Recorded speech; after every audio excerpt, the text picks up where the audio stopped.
Hey everybody, this is Rich with Fast Reviews, and I'm super excited here. I am sitting at VinFast here in Berkeley, California, and we are taking a look at the latest offering, which is the VF8. Now this is the Plus edition. This has a little bit more bells and whistles, and next to me here is the Eco edition. The pricing is somewhere around the $40,000 to $50,000 range, but this car is also available if you wanted to lease it and try it out, essentially. Now, coming soon is the VF9, and I'll give you some of the specs later in this video, but I definitely like that it has the room here, and you've got the ability to put a spare tire underneath here. You've also got a place to cover your trunk, power outlets here, and you've got folding seats. You can see these actually sit very, very far back, so we'll test to see what the comfort level is in the rear seats, which has always been my biggest complaint with my Tesla. You've got lights here that are inspired by the Ford Mach-E. Unlike the Tesla, you don't have a charging port on this side. It's actually all the way up here. The City Edition gets up to 207 miles. You can get the Plus Edition here, which is about 250 miles. It does the DC charging time in under 24 minutes. That will get you to 70%. Now it has a 0 to 60 time of about 5.5 seconds, which is very impressive. Very, very comfortable. I like that it folds far back. It's very similar to the Lexus that I had. We can adjust the comfort level of the seating arrangement by simply pulling that gauge. So if you wanted your backseat people to take a nap, they can. I definitely like that the seats are back here. Unlike the Honda Accord or the Mercedes, I don't like when those headrests come too far forward. Now I've got plenty of legroom here. I'm 5'7", and this cover right here still gives me plenty of space, almost about 5 more inches. I've got my bar here, which I don't have on the Tesla. Now inside here you can see that we've got a USB-C port that does 90 watts. So if you're working the back on your MacBook, you can actually charge fairly easily. The USB-A ports are here on each side, providing you with enough charging ports for your passengers in the rear. You've got a middle cup holder that just pops down like this. So pretty nice. Now you've got the 60/40 rear folding seats, but I believe unlike the Tesla, it actually is manually pulled. Let's try it. So that is a fairly flat trunk. You'll be able to put a piece of plywood or something, especially if you move the front seats forward. Let's take a look at the front. So you'll notice a couple things. You'll notice that you have traditional handles. So you have the lock button here, similar to the Honda.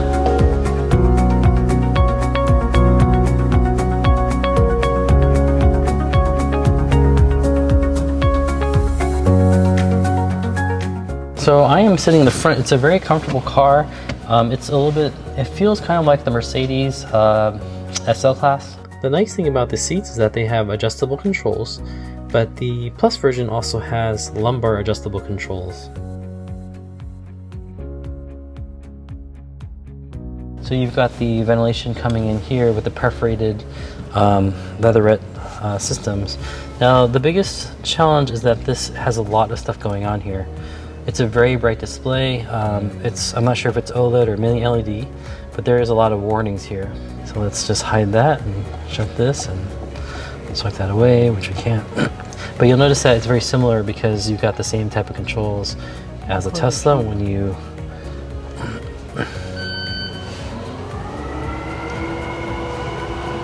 that is a fast closing trunk. So a couple other features. If I wanted to turn on the seat heaters, I have to push this button. Once I push this button, I can turn on the ventilation in the rear. I cannot ventilate the middle seat, however, and I can turn the heat on in the front. Okay, and I can of course turn on the power steering, which is it feels very good quality, similar to a Mercedes. With Tesla, you don't have this perforation here. You pretty much have this going all around. You've got the similar profile. I like that they have embedded the controls here. So that's very nice. I've got basically 3 different panels.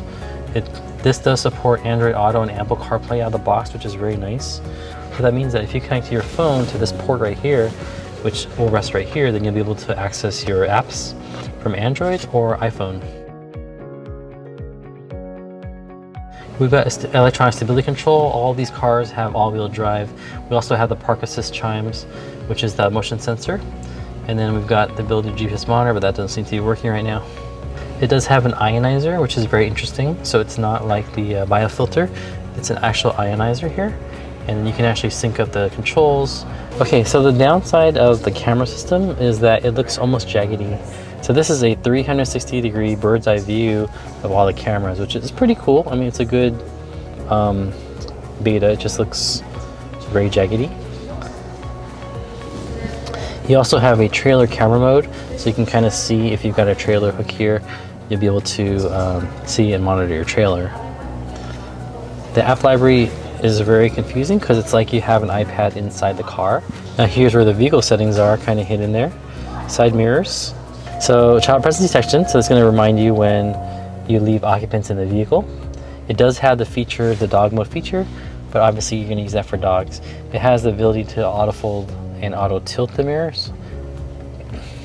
And you can actually open the rear hatch using a kick motion foot underneath your car. Now there is a key fob here. I'll show you that in a bit.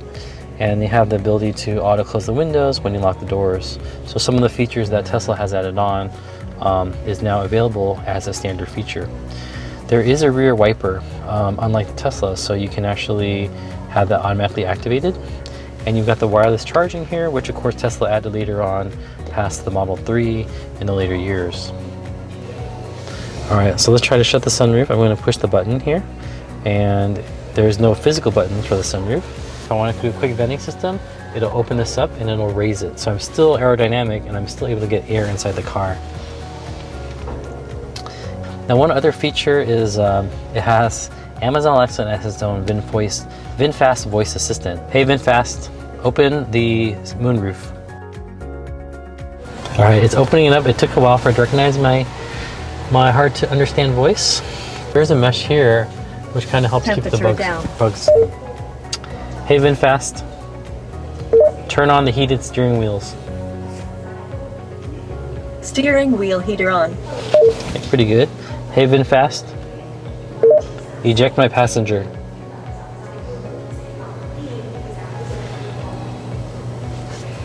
Apparently it's still in beta.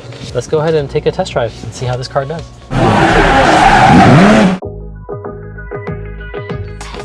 Okay. Shut it manually like a gas tank. So this is a J1772 charger. So you'll find this at your supermarkets. Pretty standard. So this is what you need to set up the charging here. You need a 50 amp plug adapter, which is similar to the RV. And then you have this big charging adapter here. So this is the final version of the key fob. So with the Plus edition, you should be able to, okay, there we go.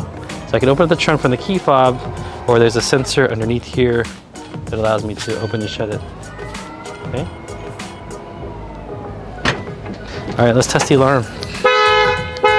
So standard alarm system here, and we're gonna unlock the key fob. Now you can also, of course, have it synced up to your app and be able to unlock remotely when you have your phone in your pocket. You can get this on a lease. It's about $5,000 down. The Eco Edition is $414 a month, and the Plus Edition, which has those extra features like the premium wheels, is $528 a month. And here's the crazy thing is, after 12 months, they will let you upgrade to a newer model. You just make the 12-month lease payments and then you can get the latest version, which is a very good offering. Now the one thing that stands out also in this car is that you've got a 10-year warranty with 125,000 mile coverage. So people, because it's a new company, they're not quite sure, but you've got that peace of mind with 10 years. I'm at the Berkeley showroom. If you want to check out these cars, they have plenty to test drive here. Ask for Kai. Okay, so it wants me to download an app called VinFast, but it says it's not available in my region. Kind of weird, but it says, do you want to start Apple CarPlay? Now this is also wireless Apple CarPlay, so I don't actually have to, connect it by the cable, which is pretty nice. And there's an app called VinFast Viewer. So right now I'm using the phone and I'm able to see it here, which is very good because with Tesla, you've got to use a third party. And I've got my Google Maps here, or Apple Maps if you prefer. I've got the ability to see all my events here and go to my destination. And I definitely like that it has a big screen. nothing in here. I literally got nothing except a foam pad. But I guess it's good for wallets, so you cannot charge here. I guess we'll just simply use these features here. There is no USB-C, only USB-A's here. Okay? But again, we have wireless charging ability utilizing this area here. These are P, R, and D, so you know which drive you're in. One thing that is different, I guess, is that you've also got a driver attention camera, so it can actually track your face to see whether you're paying attention or not. Now also, it does have some basic level 2 features like autopilot and so forth. Let's make sure that these are on before we get started. So we are going to go to the settings button, and let's just make sure this car is enabled to my liking. Look at that, you have automatic high beam as well, and then of course you can change the ambient lights to whatever you want. Alright, let's give it a test drive. It feels almost like the Model S for the front. That's neither good nor bad, it's just what it is. Hey VinFast, open maps. Okay, pretty good, pretty fast, I like that. Hey VinFast, set the temperature to 65. Setting at 65 degrees. Very good voice recognition. I definitely like that.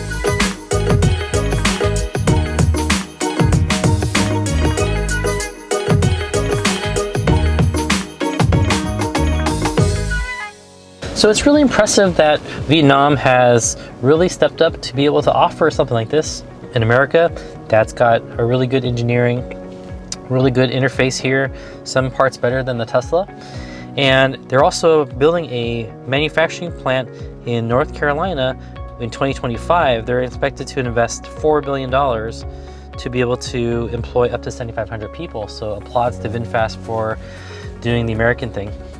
But they do have some of the nice features that the Tesla doesn't have, like Android Auto and Apple CarPlay, and a wireless version at that. Okay. Now the regenerative braking, I didn't actually like the low setting. I actually want it even lower because I like to be able to just kind of let the car coast. But that's just me. But maybe the high regen will help improve the efficiency of the car. I don't know. So my overall experience is this car definitely gives you a good value for what it's worth. I like that it's a car that has some thoughtful features. I love the voice recognition when it works. I love that it's very easy to adapt. Even the mirror here is larger than the Tesla's mirror, so I can actually see the rear. I don't like things like the middle seat doesn't cool. So if you have kids, you're gonna have them fighting over who has to sit in the middle seat. But I definitely like some of the thoughtful features here. So overall, I give this a thumbs up for this car because I think that there's going to be iterative improvements.